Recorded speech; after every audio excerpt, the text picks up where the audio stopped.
Welcome to Stephen's Green, right here in the heart of Dublin city centre. This spot is more than just a beautiful park. It's a perfect starting point for your Dublin adventure. Now, just beyond me here is the Stephen's Green Shopping Centre. It's a great stop for souvenirs, last-minute essentials, or even just to use the toilets, something every traveller needs to know.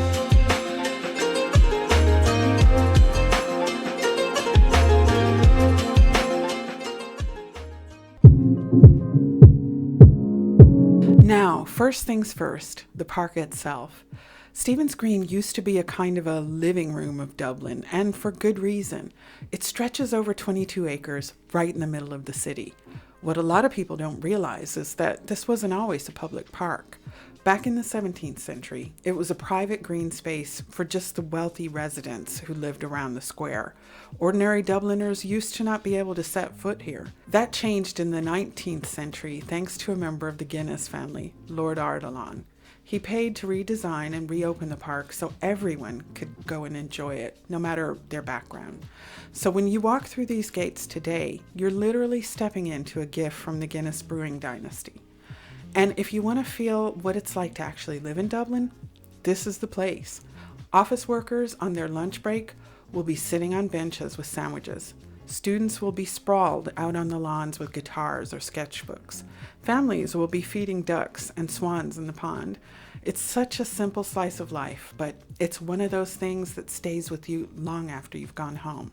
Now, you'll notice statues and memorials as you wander.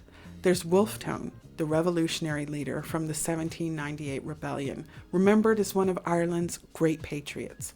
There's a touching memorial to Yeats, our Nobel Prize-winning poet.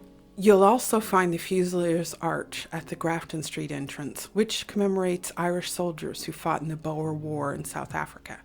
Every corner tells a story, and if you take your time, you'll start to piece together Irish history just by strolling through this park. Directly across from the park is the Stephen's Green Shopping Centre, which is instantly recognizable because of its huge glass facade. A lot of people just duck in for quick shopping, but it's worth slowing down here too. On the ground floor, you've got Carol's, the classic spot for souvenirs. Yes, it's touristy, but sometimes you just want touristy. You'll find everything from Guinness t-shirts to Irish-made crafts, and if you're looking for gifts to bring back home, it's easy and reliable. Taking up 3 levels, you'll find Dunn's Stores, which is more for locals. Dunn's is part supermarket, part fashion, and part homeware store. And if you want to see what Irish families actually buy, this is a great place. You can pick up Irish-made biscuits or cookies, clothing designed by local Irish designers, and even affordable souvenirs that aren't in every tourist shop. But here's the real secret. Tucked away upstairs is an art gallery which showcases local artists. It's rarely crowded and it gives you such a different perspective on Dublin. Right alongside that, there's a small famine exhibition. It's a quiet, moving place to learn about one of the hardest chapters in Irish history.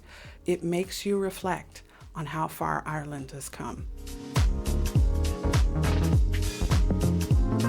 Stephen's Green is also one of the main pickup points for sightseeing tours. If you're thinking about doing a hop-on, hop-off bus tour, most of the companies have stops right here.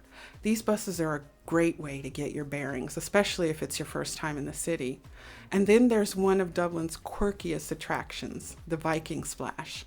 You'll spot these bright yellow amphibious vehicles parked at the Green, loading up passengers in Viking hats. It's part comedy show, part history tour, and yes, at one point, the bus actually drives into the water. It's loud, it's fun, and if you're traveling with kids or if you're a kid at heart, it's unforgettable. Facing the park is one of Dublin's most iconic hotels, the Shelbourne. This is where royalty, celebrities, and world leaders have stayed. The Irish Constitution was even drafted here in 1922, but you don't need to book a room to enjoy this place. One of the most memorable experiences you can have is afternoon tea.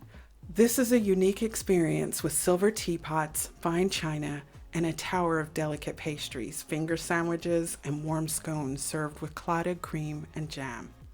It's elegant, indulgent, And it's a real treat if you want to step back into old world Dublin for a couple of hours. It's not cheap, but it's one of those experiences you'll talk about for years. Of course, not every stop has to be fancy. Just a short walk from the Green is Doheny and Nesbitt's, one of Dublin's heritage pubs. It's been here since 1828, and stepping inside feels like stepping back in time. Dark wood paneling, cozy snugs where people sit in small groups, and that hum of conversation that never really stops. This is the kind of pub where politicians, journalists, and locals have been gathering for generations. And if you're hungry, try something traditional. They have Irish coddle, which is a local dish, a hearty stew made with sausages, bacon, potatoes, and onions. It's rustic comfort food, and it's the kind of dish that Dublin families would have eaten for centuries.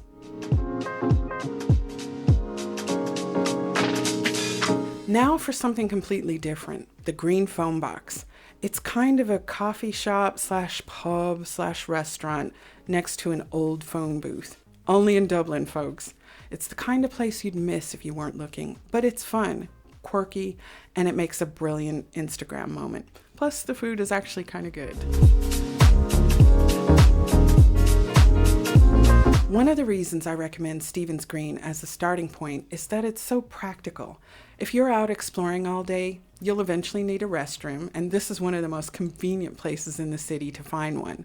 The shopping center has clean facilities, which can be a lifesaver for any tourist. You have to pay 25 cents to use it, but you can scan your card as you enter. It's also really central. The Lewis, Dublin's light rail, stops right here on the square, and you can also walk here to Grafton Street, Trinity College, Temple Bar, or Marion Square without needing public transport. And with the Viking Splash Tour right on your doorstep, you can easily branch out further if you'd like.